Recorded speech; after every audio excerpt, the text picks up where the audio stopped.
మనం చూసుకుంటే ఏపీ తెలంగాణలో భారీ వర్షాలు అయితే రాబోతున్నాయి. మనకి సోమవారం నాడు వర్షాలు అయితే దంచి కొట్టబోతున్నాయి అనమాట. దానికి సంబంధించి వెదర్ రిపోర్ట్తో మీ ముందుకైతే వచ్చాను నేను. సో ఆల్రెడీ ఆదివారం అయితే భారీ వర్షాలు అయితే పడ్డాయి, మనకి రాత్రి కూడా పడ్డాయి. ఇప్పుడు మనకి సోమవారం కూడా వర్షాలు అయితే భారీగా రాబోతున్నాయి అనమాట.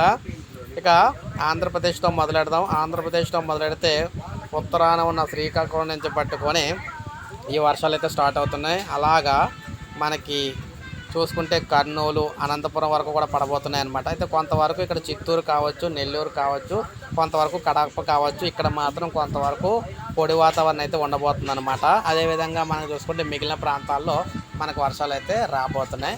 ఇక తెలంగాణ విషయానికి వచ్చినట్లయితే తెలంగాణలో చాలా జిల్లాల్లో వర్షాలు అయితే పడతాయని చెప్పేసి చెప్తున్నారు.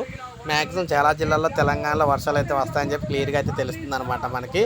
సో దీన్ని బట్టి తెలంగాణలోని ప్రతి జిల్లాలో అయితే హైదరాబాద్లో మాత్రం భారీ వర్షం అయితే ఉంటుంది అన్నమాట. అన్నిటికన్నా హైదరాబాద్లో మాత్రం భారీ వర్షాలు అయితే ఉంటాయని చెప్పి తెలుస్తుంది. సోమవారం ఈ విధంగా ఉంటుంది వెదర్ రిపోర్టు.